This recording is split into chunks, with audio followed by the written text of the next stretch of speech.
Hello guys, তো আজকে আবার চলে আসলাম। তো ভাবতেছিলাম যে তোমাদের সাথে কি ভিডিও শেয়ার করা যায়। এরপরে বুদ্ধি আসলো যে আমার চুলগুলোর অবস্থা এমনিতেই টাইট, পার্লারে যাওয়ার সময় নাই, এত হয়ে যাচ্ছে, চুলের অবস্থা দেখতেই পারতেছো কতটা খারাপ।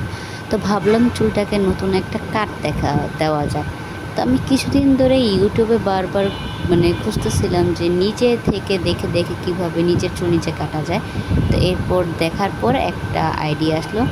প্রথমে হইতেছে চুলটা ভিজাই নিতে হবে। তো স্প্রের বোতলটা পাচ্ছিলাম না, তখন এই তো তোমরা দেখলা যে আমি আরেক জায়গা থেকে স্প্রের বোতলটা আনলাম। স্প্রের বোতলটা আনার পর পুরোটা চুলে দিয়ে দিব, চুলটা ভিজানোর জন্য, ভালো করে যেন ভিজে যায় চুল। কারণ ভিজা চুল কাটতে একটু সুবিধা বেশি হয়, শুকনো চুল কাটতে গেলে ভালো করে কাটা যায় না, সেই জন্য চুলটাকে ভিজিয়ে নেওয়াই ভালো। তো এখানে আমি ভালো করে আগে চুলটা ভিজিয়ে নিলাম, এরপর চুলটাকে আঁচড়ে নেব, পুরোপুরি মাঝ বরাবর দিয়ে একটা সিটি টেনে নেব। এই যে এরকমভাবে আগে চুলগুলোকে দুই পাশে দুভাগ করে নেব, ভালো করে আঁচড়িয়ে। দেন আবার তোমরা দেখতে পারবে যে হেয়ার ফ্লিপ করে আমি চুলটাকে আবার ভালো করে আঁচড়িয়ে নেব। তোমরা এইভাবে করে নিবে, এইভাবে করে নিলে খুব ইজি হয়। তো এইভাবে আমি চুলটাকে আগে আঁচড়িয়ে নিচ্ছি, খুব ভালো ভালো করে আঁচড়িয়ে চুলের জট ছুটিয়ে নিতে হবে। তারপর চুলগুলোর খুব সমানভাবে সুন্দর করে এভাবে আঁচড়িয়ে নিতে হবে। দেন তোমরা তোমাদের যে হেয়ার ব্যান্ড আছে সেটা দিয়ে চুলের এই জায়গাতে আগে একটা বান দিয়ে নেবে। তো এতে করে কি হবে, চুলগুলো একসাথে সিকিওর হয়ে গেল, চুলটা আর অন্য জায়গায় পড়লো না। আর এইভাবে কাটলে তোমাদের হেয়ার স্টাইলটা হবে ভি কাটিং। আগে তোমরা পার্লারে গিয়ে যে ভি কাটটা দিতে, সেটা আর পার্লারে গিয়ে যেতে হবে না। তোমরা এই ভিডিওটা দেখে এভাবে শিখে শিখে তোমরা এইটা দিতে পারবে। তো দেন আবার নিচে তোমরা যতটুকু পর্যন্ত তোমাদের চুলের লেন্থ রাখতে চাও ততটুকু রেখে বাকি জায়গাতে এরকম আরেকটা হেয়ার ব্যান্ড দিয়ে বেঁধে নেবে। তো এখানে আমি কেচি হাতে নিয়েও ভাবতেছিলাম যে চুল কাটবো কি কাটবো না, একটু ভয় লাগতেছিলো, যদি না হয় যদি না হয়। তো ফাইনালি দেন আমি সাহস করে চুলটাকে কেটেই ফেলতেছি, বিসমিল্লাহ বলে যে কাটা শুরু করে দিলাম। তো এই যে ফাইনালি আমি চুল কেটে ফেলছি,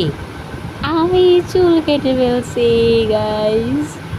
ভাবতেছিলাম কী হবে কী হবে, তারপর দেখলাম যে নিচে দিয়ে একটু একটু একটু সমান করতে হবে। তো এরপর আমি আবার কি করলাম, এই জায়গাটাতে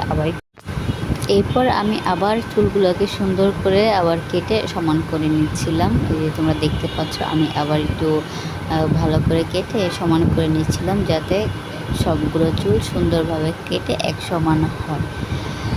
তো যেই ভাবা সেই কাজ, চুলটা আমি কেটেই ফেললাম। আসলে অনেক দিন ধরেই ভাবতেছিলাম যে চুলটাকে একটু কাটা দরকার।